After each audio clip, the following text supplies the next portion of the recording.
बिस्मिल्लाहिर्रहमानिर्रहीम, अस्सलाम वालेकुम। नाज़रीन, पाकिस्तान में आलूदगी का बहरान नया नहीं। कराची, लाहौर दुनिया के 10 आलूदा तरीन शहरों में शामिल हैं। कुदरती अमर है कि मौसम में सरमा के दौरान फ़ज़ाई आलूदगी में इजाफा हो जाता है, लेकिन कराची की फ़ज़ा का मेयार पूरे साल ही ख़राब रहा। इस वक्त कराची एक बार फिर दुनिया के आलूदा तरीन शहरों में सर फहरिस्त है। भारतीय दारुल हुकूमत दिल्ली दूसरे और किर्गिस्तान का शहर बिश्केक तीसरे नंबर पर दुनिया का आलूदा तरीन शहर करार दिया गया है। आलूदगी की वजह गाड़ियों का गैर मियारी ईंधन, कचरा डंप करने के बजाय जला देना, फैक्ट्रियों का फुजला और सबसे बड़ा दरख्तों का ना होना है। अफसोस के साथ कि जिस खतरनाक हद तक आलूदगी बढ़ रही है, जिससे सालाना 20 लाख अफराद कबल अज वक्त मौत के मुंह में चले जाते हैं, इस वक्त शहर में फजा का मेयार चेक करने वाला कोई सरकारी मैकेनिज्म मौजूद नहीं। सिपा के 3 फजाई मेयार जांचने वाले स्टेशन बेकार पड़े हैं। इतने अहम मामले पर नाज़रीन विफाकी और सूबाई हुकूमतें क्यों खामोश हैं, इसी अहम मौजू पर आज बात करेंगे।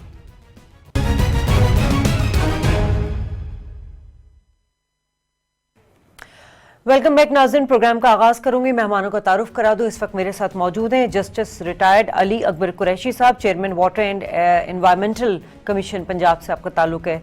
फराह राशिद साहबा मेरे साथ मौजूद हैं, आप मैनेजर हैं climate change energy programme WWF Pakistan से, और उल्फत हुसैन मुगल सहाफ़ी हैं, हमें ज्वाइन किया है। तमाम मेहमानों का शुक्रिया अदा करना चाहूंगी।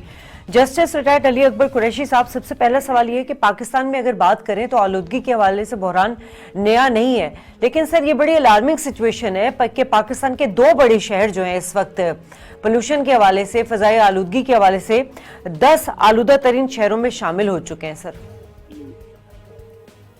इसमें देखिए कि ये आपने बिल्कुल ठीक कहा कि ये जो आलूदगी वाला मामला ये कोई नया नहीं है, लेकिन अब शुक्र है कि ये डिपार्टमेंट्स ने और बाकी लोगों ने इसके मुतल्लिक कम से कम सोचना शुरू कर दी है और ये एहसास कर लिया है कि इससे बड़ा ज्यादा नुकसान है, सेहत का भी नुकसान है और बाकी भी जितना भी आपकी एनवायरनमेंट है वो सारी पोल्यूट होती है। अब लाहौर में ये हमने किया कि लाहौर में जब डिपार्टमेंट्स काम ना करें तो फिर जो कोर्ट्स होती हैं वो under article 199 of the constitution फिर वो अपना इख्तियार इस्तेमाल करती है। उस इख्तियार को इस्तेमाल करते हुए और स्मोक को देखते हुए और जो जितनी पोल्यूशन है इसको देखते हुए लाहौर हाई कोर्ट ने एक कमीशन बनाया था, judicial water and environmental commission. मुझे उसकी जिम्मेदारी सौंपी गई थी, उसके तहत हमने काफी काम किया। वो आप जो पूछेंगी काम आज तक जो हमने किए हैं लाहौर में, तो वो मैं उसकी तफसील में फिर आपको बताऊंगा। ठीक है। उल्फत हुसैन, हम अक्सर बात करते हैं कराची के वाले। अच्छा, उल्फत साहब से हमारा राब्ता मुनक़ता हो गया। फराह राशिद साहबा, मैं आपसे ये जानना चाहूंगी कि वैसे तो सर्द मौसम में जो है वो फजाई आलूदगी में वैसे ही इजाफा हो जाता है, लेकिन स्पेसिफिकली कराची की अगर बात करें तो पूरा साल ही यहाँ पर जो है वो फजा आलूदा रहती है। तो क्या दुनिया भर में जितने मेट्रोपॉलिटन सिटी होते हैं उनका जो रोड मैप होता है, मैकेनिज्म होता है, उसको किस तरह देख के जो है वो कॉर्पोरेट मेट्रोपॉलिटन शहर को मतलब इस तरह के इदारे कायम किए जाते हैं जो इन चीजों की जांच पड़ताल करें? बिल्कुल, अगर आप देखा जाए Karachi has been a capital city और मेट्रोपोलिस है। लाहौर भी कैपिटल, लाहौर भी मेट्रोपॉलिटन सिटी है, इट्स अ ह्यूज सिटी। और अगर देखा जाए दुनिया में जितनी भी बड़े शहर हैं उनका बहुत सिस्टमैटिक इंतजाम है। सो वहाँ पे सॉलिड वेस्ट मैनेजमेंट एक खास तरीके से मैनेज किया जाता है। वहाँ पे आपका जो सीवरेज सिस्टम है, वाटर का सिस्टम है, everything is very very aligned and streamlined. Karachi में unfortunately over the past many years different issues face होते रहे हैं जो कि ना सिर्फ आपकी जो हवाई आलूदगी में कंट्रीब्यूट करते हैं, बट कि ओवरऑल एनवायरमेंटल पोल्यूशन कराची में बहुत ज़्यादा होता रहा है। उसकी एक वजह आपकी पॉपुलेशन में इजाफा है, आपके जो वेहिकुलर इमिशंस हैं, व्हीकल्स जैसे जैसे जाहिर है हर साल बढ़ते जा रहे हैं, वैसे वैसे आपकी जो वेहिकुलर इमिशंस है वो भी बढ़ते जा रहे हैं। और इंडस्ट्रीज भी हैं, कराची हमारा इकोनॉमिक हब है, सो वहाँ पे सबसे ज्यादा आपकी इंडस्ट्रीज हैं और हर सेक्टर मौजूद है। तो जितने भी सेक्टर्स, जितनी भी इंडस्ट्रीज जो सबसे ज्यादा पोल्यूट करती हैं उनकी रिस्पॉन्सिबिलिटी बनती है as a corporate social responsibility and also extended producer responsibility कि वो अपने इमिशंस को चेक में रखे। एनवायरमेंटल डिपार्टमेंट्स और एनवायरमेंटल एजेंसीज का तो रोल बनता ही है कि वो चेक एंड बैलेंस रखे और फाइन करें और ऑब्वियसली पेनल्टी दें उन इदारों को जो कि एक्सीड कर रहे हैं, अपनी एमिशन लिमिट से बाहर जा रहे हैं। जो नेशनल एनवायरमेंटल क्वालिटी स्टैंडर्ड्स हमारे सेट हुए हुए हैं पानी के लिए, हवा के लिए, उनसे हमारी जो लिमिट्स हैं पोल्यूशन की वो एक्सीड कर रही हैं, विच इज वाई हम हर साल देखते हैं कि हर साल वही इशू हमें फेस करना पड़ता है। बट जो स्मोक का इशू है कराची में वो फर्स्ट टाइम इसीलिए आया है कि बिकॉज एक तो कराची की आबो हवा इज डिफरेंट फ्रॉम लाहौर, और हालांकि फेस नहीं होना चाहिए था, but because of increasing vehicles on the road and आपका जो हर तरह का फ्यूल इस्तेमाल किया जाता है विच इज नॉट क्वालिटी नहीं होती उस फ्यूल की, क्वालिटी बहुत पुअर होती है। Because of poor fuel quality आप ऑब्वियसली आपके जो इमिशंस हैं जैसे सल्फर डाइऑक्साइड है, नाइट्रोजन ऑक्साइड्स हैं, कार्बन डाइऑक्साइड है, सब वो हवा में रिलीज हो रहे होते हैं। एट दैट इवेंचुअली आपकी जो नेचुरल फॉग अगर आती है, मिस्ट आती है, तो वो उसके साथ मिलकर कंबाइन होकर स्मॉग बनाता है। तो स्मॉग फिर अल्टीमेटली ऑब्वियसली आपको हेल्थ को भी इफेक्ट करती है, और सिर्फ जो हमारे जो बच्चे हैं सिर्फ उनको नहीं, बड़े बूढ़ों को, हर उम्र को इफेक्ट कर रहा है स्मॉग, और हमारी एनवायरनमेंट भी ऑब्वियसली उससे इफेक्ट हो रही है। और अगर ये कंटिन्यू रहा इसी तरह, अगर हमने उसके सोर्सेज को टैकल ना किया, तो that will eventually affect our economy. So इसको इसमें देखने की बहुत जरूरत है कि सब सेक्टर्स मिलकर अपना किरदार अदा करें। ठीक है उल्फत, काफी अरसे से हम इस तरह के आर्टिकल्स पढ़ते हैं कि जी लाहौर जो है वो फजाई आलूदगी में बहुत सारे 10 शहरों में शामिल हो चुका है। अब कराची के बारे में भी यही खबरें हैं कि जी सर फहरिस्त हो रहा है। इससे पहले दिल्ली जो था वो सर फहरिस्त था फजाई आलूदगी में। तो क्या हुकूमत की या सूबाई हुकूमत की प्रायोरिटीज नहीं है? हमारे जो एनवायरमेंटल डिपार्टमेंट हैं, एजेंसीज हैं, वो क्या काम कर रही हैं अब? जी बिल्कुल, इसमें कोई शक नहीं है कि लाहौर पोल्यूटेड सिटी में टॉप 10 सिटीज में आता है, और लाहौर इस वक्त अगर हम बात करें तो एक डस्ट सिटी बन चुका है। और अनफॉर्चुनेटली हमारे जो इदारे हैं, जो भी जिम्मेदार इदारे हैं, वो सिर्फ वक्ती तौर पर काम करते हैं। जब मीडिया इसको हाईलाइट करता है तो फिर कोई एक्शन भी लिया जाता है, कोई नोटिस भी लिया जाता है, फिर इंस्पेक्शन टीमें भी बनाई जाती हैं। लेकिन लोगों की जिस जिंदगी या बेसिक हमें इस चीज की तवज्जो देनी चाहिए जितनी भी हुकूमतें हैं, कि हमें पहले अपने लोगों को साफ फिजा तो दें। जब आप साफ सांस लेने के लिए आपको साफ फिजा नहीं मिलेगी, फिर आपका हेल्थ सिस्टम जितना आप मर्जी डेवलप कर ले, वो कभी उसको पूरा उतर नहीं सकता। तो जब स्मोक का दौर आता है तो फिर एक्टिव हो जाते हैं, उसके बाद फिर बट्टे भी चलते रहते हैं, फिर कोई उसमें कोई कौन सी उसमें नई टेक्नोलॉजी लेके आनी है। जिगजैग टेक्नोलॉजी की बात की गई, लेकिन कहीं पे आपको जिगजैग टेक्नोलॉजी नजर नहीं आएगी। तो ये बहुत बदकिस्मती है हमारी के। सब लाहौर अगर हम बात करें तो लाहौर एक डस्ट सिटी है। हम अपने जो हम सोसाइटीज बनाए जा रहे हैं, नए से नए एरियाज को डेवलप किए जा रहे हैं, एक कंक्रीट के शहर आबाद किए जा रहे हैं, और अपने माहौल को हमने इतना आलूदा और इतना तबाह कर दिया है कि शायद आने वाले दिनों में यहाँ इंसानों का रहना बहुत मुश्किल हो जाएगा। ठीक है, तो अली अकबर साहब, ये आप कह रहे थे कि हमने इक़दामात किए हैं, काम किए हैं इस डिपार्टमेंट ने। सर क्या डिपार्टमेंट ने काम किए हैं? क्योंकि लाहौर के शहरी तो बड़े ही परेशान हुए हैं स्मोक की जो इस वक्त। बिल्कुल आपकी बात ठीक है कि लाहौर में जो स्मोक थी वो अपनी इंतहा पे थी। मैं आपको साथ एक बात कहते चलूं, जो इसकी तफसील बताने से पहले, कि अगर हमने इस स्मोक को अटेंड ना किया और ये जो एयर पोल्यूशन है और इसको हमने किसी तरीके से अटेंड ना किया, तो बड़ी जल्दी वो वक्त आएगा कि जैसे हमने ये कोरोना के लिए लॉकडाउन किया है, आपको स्मोक के लिए लॉकडाउन करना पड़ेगा। और वो लॉकडाउन जो शायद हो वो कोरोना से बहुत ही सख्त होगा कि लोग बिल्कुल घरों से बाहर ना निकले, ना उनकी जो आंखें हैं, उनके जो लंग्स हैं, सांस लेने में मुश्किलात होगी। अब जो मेरा कमीशन है, मेरे कमीशन का एनवायरमेंटल जो डिपार्टमेंट है उससे कोई ताल्लुक नहीं है। मैंने अपने तौर पे टीम बना के जो ये डिपार्टमेंट्स को साथ शामिल करके, तो मैं पहले आपको बताऊं कि ये व्हीकुलर जो मिशन है ये 43% कंट्रीब्यूट करती है स्मोक में। 43%। मैंने ये किया कि हमने जो उसका फाइन 200 रुपये था वो हमने 2000 रुपये पे बढ़ा दिया। जो गाड़ियां धुआं छोड़ती थी, बकायदा टीमें बना के हमने तकरीबन कोई 300-350 गाड़ियां 3-3 दिन के लिए बंद की। 200 रुपया जुर्माना था, उसको 2000 किया, फाइन किया। वो फाइन किया, उसके बाद गाड़ियों को 3 दिन के लिए बंद किया, और जो गाड़ी धुएं वाली थी उसको सड़क से उतार दिया। एक तो ये एक्शन लिए। जहाँ तक भट्टों की बात थी, इस वक्त जो भट्टे तकरीबन 1000 भट्टा जिग-जैग टेक्नोलॉजी पे जा चुका है। ठीक है जी। बाकी जो भट्टे वाले हैं 30 से 35 लाख रुपए खर्च आता है, वो तैयार नहीं। इस दफा मैंने उनसे मीटिंग की, मीटिंग करके तो उनके साथ ये तय हुआ कि लाहौर के इर्द गिर्द जो भट्टे हैं वो 7 नवंबर से जी पंजाब में 2 माह के लिए भट्टे बंद कर दिए जाएंगे। वो ये तो आपको पता ही, हमारा कल्चर है कि हमने कभी भी बात नहीं माननी होती, तो उसमें फिर भट्टों ने बंद नहीं किया। फिर हमने बाई फोर्स जाके उनके भट्टों को बंद किया, उनके खिलाफ FIR दर्ज कराई और उनको उसके बाद उनको फाइन किए, भट्टे बंद किए।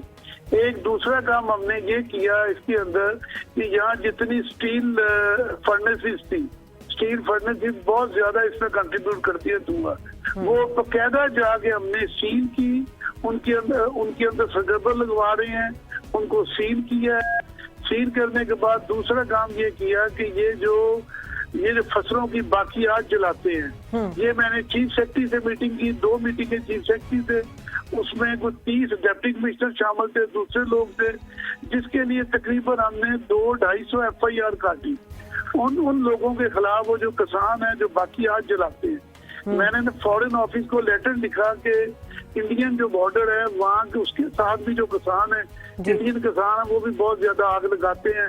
जो फसलों की बाकियात है वहाँ से बहुत ज्यादा आता है कि उनको बकायदा लेटर लिखा जाए कि भाई वो भी अपने वहाँ कंट्रोल करे। तो ये चीजें कंट्रोल करने से लाहौर के अंदर, मैं नहीं कह रहा कि खत्म हो गया, उससे फर्क। लेकिन अली अकबर साहब, कंप्लेन ये आ रही है कि ये सिर्फ जब ये स्मोक का सीजन होता है या विंटर आते हैं तभी ये इदारे थोड़े एक्टिव हो जाते हैं, जो बाकी रिमेनिंग महीनों में काम करने वाले होते हैं उस वक्त वो काम नहीं करते उस तरह। ये बात आपने बिल्कुल दुरुस्त कही कि जब ये महीने आते हैं और ये स्मोक वाले आते हैं तो एक्टिव होते हैं, तो बाद में एक्टिव नहीं होते। इसलिए हमने अब ये किया है कि जो भट्टे वाले हैं उनसे मैंने मीटिंगें की हैं, मीटिंग करके उनको जिग-जैग टेक्नोलॉजी पे ला रहे हैं। और गवर्नमेंट पंजाब ने जो एक ही अच्छा काम किया इस हवाले से, उन्होंने अब कहा है कि हम उनको लोन देंगे, भट्टों वालों को फ्री ऑफ इंटरेस्ट लोन देंगे, और वो लोन जो होंगे जिससे वो भट्टे को जिग-जैग टेक्नोलॉजी के ऊपर उसको लेके जाएगा। अब ये वाली इक़दामात है, लेकिन अगली बात वही आ गई, ये उन्होंने मैडम फरा ने या उन्होंने कही थी उल्फत ने, कि लोगों को खुद भी इस बात को थोड़ा सा देखना पड़ेगा। एक और मैंने आपको बात बताऊं, बड़ा इम्पोर्टेंट है कि मैंने कोर्ट से ऑर्डर करवाया है, कोर्ट से, कि हम बकायदा इसके लिए स्मोक टावर जो है वो चाइना में बड़े कामयाब हैं, लेकिन वो बड़ा महंगा है। वो तकरीबन मैंने पता किया था 1 करोड़ और 40 लाख रुपए का पड़ता है। इंडिया में उन्होंने स्मोक जो टावर थे अपने बनाए हुए लगाए, लेकिन कामयाब नहीं। अब मैंने साइंस एंड टेक्नोलॉजी के जो वजीर हैं फवाद, उनसे बात की, उन्होंने वादा किया है कि हम 4 माह के अंदर आपको स्मोक टावर बना के देंगे। लाहौर में हमने अंदाजा लगाया कि अगर 20 से 25 स्मोक टावर लग जाए तो उससे बहुत ज्यादा फर्क पड़ेगा। मुझे उम्मीद है, उन्होंने वादा किया है कि इंशाल्लाह हम 4 माह में आपको वो स्मोक टावर दे देंगे। ठीक है, और वो लेकिन अली साहब, बड़ी अफसोस की बात है कि हमारे यहाँ फजा का मेयार चेक करने के लिए कोई सरकारी जो है वो मैकेनिज्म मौजूद नहीं, हम प्राइवेट डाटा पर ही बेस करते हैं। ब्रेक ले लेंगे नाज़रीन, ब्रेक के बाद गुफ्तगू के सिलसिले को बढ़ाएंगे।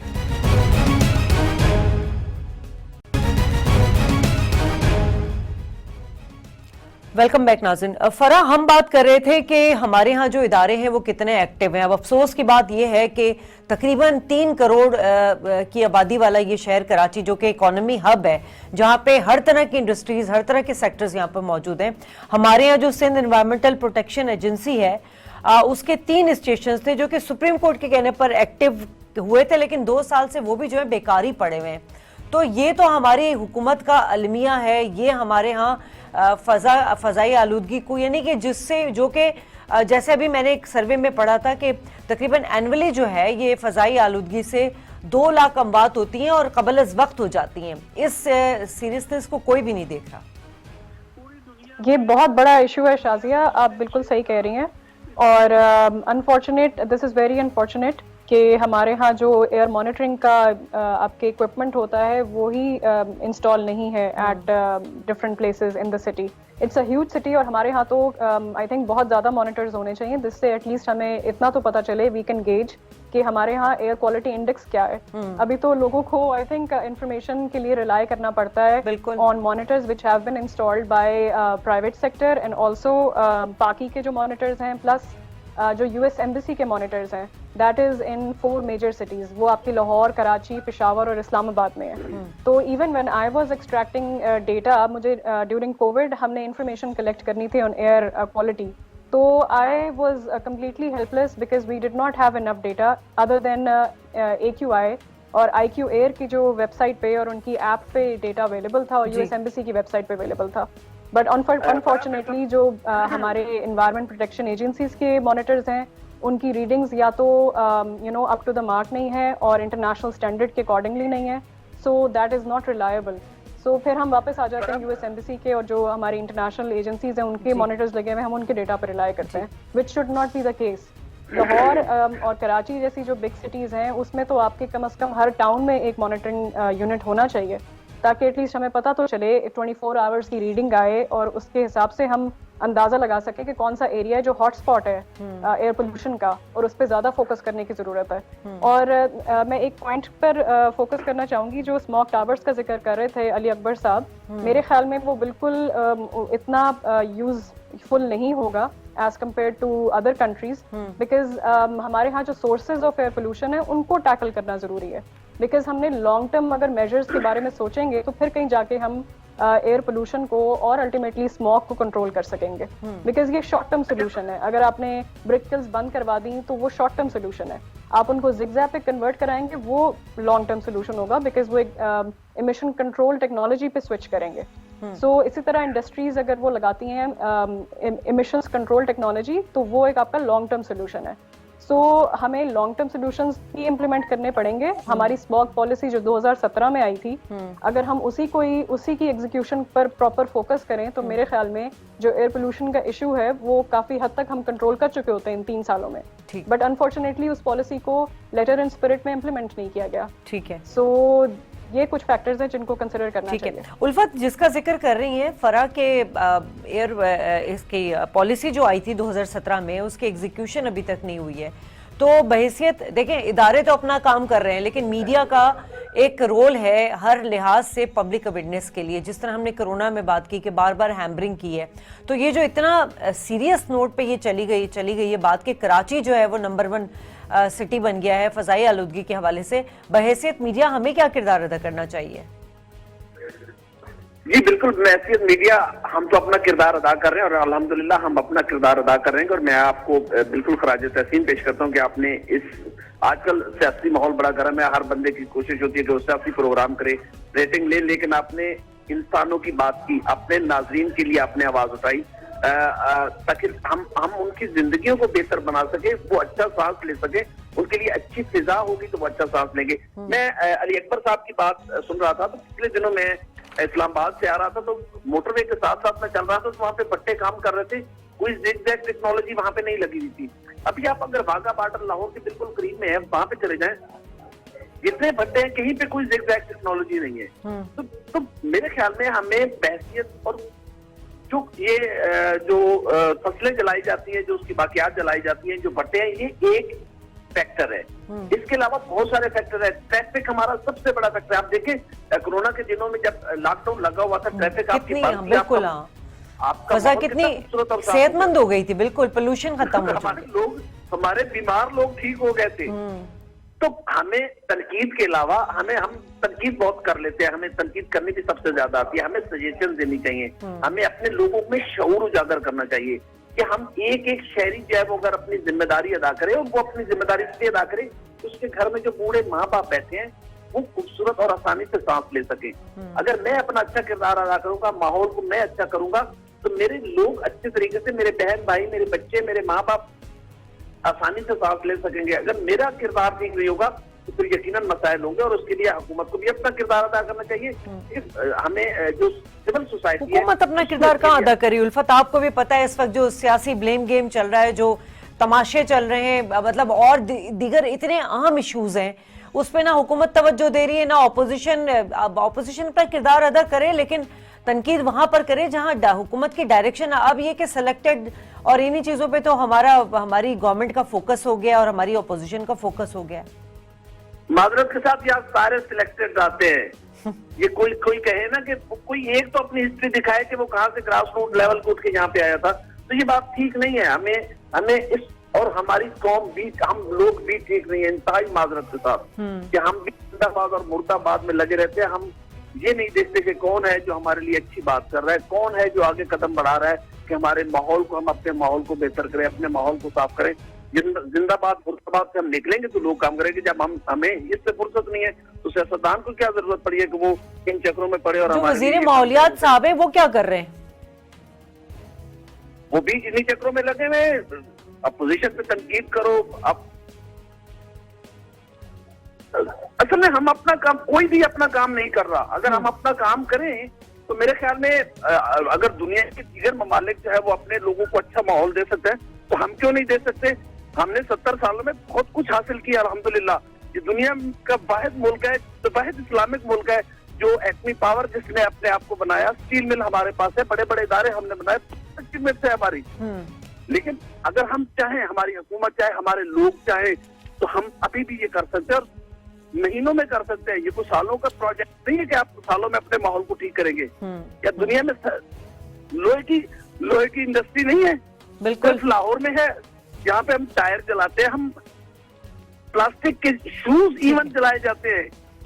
हमें पैसा चाहिए, हमें कचरे। सबसे मेन तो ये है कि ना हमारे यहाँ कचरे को डंप करने का कोई मैकेनिज्म ही नहीं है, ज्यादातर तो उसको जला दिया जाता है जिससे फिजा आलूदा होती है। अली अकबर साहब, आपने बताया, जिस तरह उल्फत ने भी बात की है कि वो जिस तरह से मोटरवे के साइड पर देख रहे थे, वहां पे भट्टे उसी तरह चल रहे थे, वहां कोई जिगजैग वाली कोई सिस्टम इस तरह भी नहीं। आप तो कह रहे हैं कि ठीक है, ये बिल्कुल उन्होंने ठीक कहा। मैं आपको एक बात अर्ज कर दूं। एक तो पहली बात ये है कि मेरा जो कमीशन है ये हुकूमत ने नहीं बनाया, ये अदालत ने बनाया। ये जुडिशियल कमीशन है, ये अदालत ने बनाया है। मैं आपको एक बात बताऊं कि मैंने ये कमीशन की सरबराही में देखा है कि कोई गवर्नमेंट भी, ये गवर्नमेंट या जो पिछली गवर्नमेंट थी, किसी की प्रायोरिटी में ये शामिल नहीं है कि हमने माहौल को साफ करना है। ये मैं आपको बात बड़ी जिम्मेदारी से कह रहा हूँ, किसी गवर्नमेंट की प्रायोरिटी में शामिल नहीं। जी बिल्कुल, कि इसको करना है। ठीक है जी, सबसे पहली बात तो ये आ गई। दूसरा ये है कि जब मैं गवर्नमेंट से बात करता हूँ कि जी इसके ऊपर कुछ करें, तो वो मेरा मुंह देखती है, कहती है कि ये इसके साथ हो जाएगा, वक्त के साथ लोग ठीक कर लेंगे। वो इसके ऊपर तवज्जो देने को तैयार नहीं है, देखने को तैयार नहीं। मुझे जबरदस्ती अपना इख्तियार इस्तेमाल करके उनको बुलाना पड़ता है। और आपको मैं मुबारकबाद देता हूँ कि ये प्रोग्राम की कोई ब्रेकिंग न्यूज नहीं होगी, फिर भी आप इसके ऊपर प्रोग्राम कर रहे हैं। अब तो चैनल वाले वो प्रोग्राम लेते हैं जिसके अंदर ब्रेकिंग न्यूज हो कि फलां ने फलां को माँ की गाली दी, फलां ने फलां को बहन की गाली दी, फलां। सर, इससे बड़ी ब्रेकिंग न्यूज क्या होगी कि इससे बड़ी ब्रेकिंग न्यूज क्या होगी कि दुनिया के आलूदा तरीन हमारे 2 बड़े शहर जो हैं वो दुनिया के आलूदा तरीन शहरों में शामिल हो रहे हैं। इससे बड़ी ब्रेकिंग न्यूज क्या होगी? मैंने आपको ये कहा है कि आप ये देखिए कि आपको इसके लिए लॉकडाउन करना पड़ेगा, और वो लॉकडाउन स्मोक के लिए जो आप करेंगे इतना सख्त होगा कि आपको शायद दरवाजे से बाहर निकलना मुश्किल हो। ये वाला आपको करना पड़ेगा। और इन्होंने बिल्कुल ठीक है, भट्टे वाले बिल्कुल बात मानने की तैयार नहीं कि कुछ से थोड़ी सी सख्ती करके, डंडे करके कुछ बंद कराए हैं, बाकी वो खुले हुए हैं और बाकी जाके जबरदस्ती बंद कराते हैं। गवर्नमेंट बिल्कुल इंटरेस्टेड नहीं है। गवर्नमेंट एक अपनी पुलिस फोर्स ही देती। पुलिस फोर्स लेने के लिए मुझे अदालत के पास जाना पड़ता है कि उससे लेके जाके भट्टे बंद करें। तो गवर्नमेंट की प्रायोरिटी में ये कहीं भी शामिल नहीं, चाहे वो पीटीआई की गवर्नमेंट हो, चाहे वो मुस्लिम लीग नून की गवर्नमेंट हो, चाहे आपके इलाके में पीपल्स पार्टी की गवर्नमेंट हो। आप किसी चीफ मिनिस्टर से जाके पूछ लें कि इस स्मोक ब्लॉ की कोई नाम जो चीफ की ब्ला है, इससे आप कैसे कर रहे हैं। आप मुझे उसे पूछें कि मुझे वो डॉक्यूमेंट दिखा दें, वो आज की मीटिंग मुझे दिखा दें, जो मीटिंग आपने की हो कि ये जो एयर पोल्यूशन है और ये जो जितनी भी गंदगी। आप लाहौर के अंदर इतना कूड़ा इकट्ठा है कि मैं आपको बयान नहीं कर सकता। शायद आप कराची को शर्माने लगे लाहौर का कूड़ा। लाहौर में कूड़ा इतना ज्यादा इकट्ठा है, कई दिनों से उठाया नहीं गया। तो मैं ये कहता हूँ कि आपको मैं दोबारा ये बात रिपीट कर रहा हूँ बार बार कि गवर्नमेंट की प्रायोरिटी में शामिल नहीं। आप चीफ मिनिस्टर, आप गवर्नर के पास, कल मैं गवर्नर के पास गया था, मैं गवर्नर से जाके मिला, उनको ये पता ही नहीं है कि ये स्मोक नाम की कोई चीज भी है कि नहीं। अच्छा, ये माहौल को साफ भी कर रहे हैं कि नहीं। ये सरवर साहब की बात कर रहे हैं आप? मैं कह रहा हूँ कि वो प्रायोरिटी में शामिल ही नहीं, ठीक, उसका जिक्र ही नहीं। वो उसका जिक्र ऐसे सुनते हैं कि जैसे आप बिल्कुल किसी अजनबी चीज का आप जिक्र कर रहे हैं। ठीक है। इंतहाई गैर जरूरी कर रहे हैं। वो कहते हैं इसके ऊपर क्या टाइम जाया करना। बिल्कुल फरहत, जिस तरह हमारी डिस्कशन चल रही है हमें तो बिल्कुल होपलेस है हम लोग के हुकूमत जो है वो जिसका काम है ये सब कुछ करना, वो इस मामले में उनकी कोई प्रायोरिटी नहीं है। अब आप देखिए कराची, जैसे हम बार बार बात कर रहे हैं कि एक मेट्रोपॉलिटन सिटी है, कॉर्पोरेट मेट्रोपॉलिटन सिटी है, यहाँ पे इंडस्ट्रीज हैं, सब कुछ है, ये पूरे पाकिस्तान को चलाता है। यहाँ पर आप देखें कि इसको जो फ़ज़ाई आलूदगी को जांचने के लिए हमारे पास सिर्फ 3 यूनिट है, और वो भी 3 यूनिट मेरा ख्याल है जापान के ताउन से लगे थे। ये बहुत बड़ा डायलेमा है, बहुत बड़ा अलमिया है कि कराची जैसे बड़े शहर को जिसमें बहुत ज्यादा मॉनिटरिंग स्टेशन होने चाहिए थे, वहाँ पे बहुत इनएडिक्वेट हैं। जी अली साहब, मैं फरह से जवाब ले रही हूँ। जी नहीं, इट्स ओके। जी फरह। सो बेसिकली मैं यही कहना चाह रही थी कि इसमें दैट्स अ बिग डायलेमा कि कराची जैसे बड़े शहर में आपके पास मॉनिटरिंग इक्विपमेंट्स, मॉनिटरिंग यूनिट्स ही नहीं है, जहाँ पे बहुत ज़्यादा होने चाहिए, ताकि हमें अंदाज़ा हो कि आपके पूरे शहर में जो एयर की क्वालिटी है इस वक्त हर दिन, वो बेसिकली क्या लेवल है उसका, इज इट ब्रीदेबल और नॉट। सो एक तो ये बहुत बड़ा इशू है। अगर जायका के जो यूनिट्स लगे हुए हैं, आई थिंक हमारे यहाँ बहुत सारे इंटरनेशनल एजेंसीज हैं जो बहुत सारे प्रोजेक्ट्स को फंड कर रही हैं। So this should be on the top priority. Islamabad में फेडरल कैपिटल में क्लीन ग्रीन पाकिस्तान की जो इनिशिएटिव कैंपेन है वो तो स्टार्ट हो गई हुई है। मेरे ख्याल में उसमें डेफिनेटली आपका air pollution is one of the subjects which has been included. So I really hope कि वो कैंपेन जो है वो मोमेंटम ले और वो पूरे पाकिस्तान में उसका इम्प्लीमेंटेशन हो। एंड अल्टीमेटली जो कराची शहर में जो सबसे बड़ा वेस्ट मैनेजमेंट का इशू है, वेस्ट ऑब्वियसली बर्न किया जा रहा है खुलेआम। सो वेस्ट जब आप बर्न करते हैं जिसमें हर तरह का कंपोनेंट शामिल है इंक्लूडिंग प्लास्टिक, जैसे उल्फत साहब ने भी मेंशन किया। सो जब प्लास्टिक को आप बर्न करते हैं इस तरह, तो उसमें डाइऑक्सिन्स और फ्यूरान्स रिलीज होते हैं विच आर कार्सिनोजेनिक। तो अगर हम उनको on a long term basis हम इनहेल करते हैं तो वो हमारे यहाँ कैंसर कॉज करते हैं। तभी आपने देखा होगा कि कैंसर के केसेस हमारे पूरे मुल्क में बहुत बढ़ते जा रहे हैं और एज़मा के केसेस भी बहुत बढ़ रहे हैं। मैं खुद एज़मेटिक हूँ और because of this increasing air pollution आपकी आबो हवा इस काबिल ही नहीं रही कि उसमें सांस लिया जा सके। तो मास्क तो एक जिसे कहते हैं ना कि परमानेंट फीचर बन गया है हमारी रोजमर्रा लाइफ का। तो ये हालात होते जा रहे हैं, but still I think I haven't lost hope. मुझे पूरी उम्मीद है हमारे जो शहरी हैं उनकी भी रिस्पॉन्सिबिलिटी बनती है, हमारे इंडस्ट्रीज की, क्योंकि जो शहरी हैं वो आपके ऑब्वियसली व्हीकल ओनर्स हैं। अच्छा, आवाम पब्लिक को क्या करना चाहिए, एक आम शहरी को क्या करना चाहिए, क्विकली बता दीजिएगा। आम शहरी को अगर तो वो उनको नजर आता है कि कोई कूड़ा जला रहा है तो ये तो आप इंस्टेंटली रिपोर्ट करें वहाँ की वेस्ट मैनेजमेंट कंपनी को, बिकॉज ये उनकी रिस्पॉन्सिबिलिटी आती है उस एरिया की। जो भी वेस्ट मैनेजमेंट कंपनी है या आपका जो लोकल गवर्नमेंट MCI होता है वो कंट्रोल करता है और वो बेसिकली ओवरसी करता है कि वहाँ पे कुछ जल तो नहीं रहा, कूड़ा गलत तरीके से डिस्पोज ऑफ तो नहीं किया जा रहा। तो सिटीजन्स की एक तो ये रिस्पॉन्सिबिलिटी बनती है, प्लस सेकेंड अननेसेसरी आप ट्रैवल अवॉइड करें, बिकॉज जितना आप कार पूलिंग करेंगे कम से कम निकलेंगे और एक ही ट्रिप में आप ज्यादा काम निपटा लेंगे तो उससे आपकी एमिशंस जो व्हीकलर एमिशंस है वो आप कम कर रहे हैं। एंड एक तो ये सबसे बड़ा कंट्रीब्यूशन आपका हो जाएगा। और प्लस जब भी आप बाहर निकलें तो मास्क ऑब्वियसली पहने, इसको तो आप अपनी डेली लाइफ का हिस्सा बना लें। ठीक है। और ये एक कंट्रीब्यूशन इंडिविजुअल सिटीजन्स की तरफ से हो सकती है। चले फरा, आपका बहुत शुक्रिया। अली अकबर साहब आपका और उल्फत आपका भी। नाज़रीन, प्रोग्राम से इजाज़त चाहूँगी और बहुत संगीन सूरत हाल है इस वक्त फ़ज़ाई आलूदगी के हवाले से। बहुत ज़रूरी इक़दामात रैपिडली करने होंगे कराची को, लाहौर को, वो तमाम ज़रूरियात फराहम करनी पड़ेगी जो रेगुलेटरी इदारे जिनसे एक्टिव हों और इस हवाले से कोई हिकमत अमली बनाए। प्रोग्राम से इजाज़त दीजिए, अल्लाह निगहबान।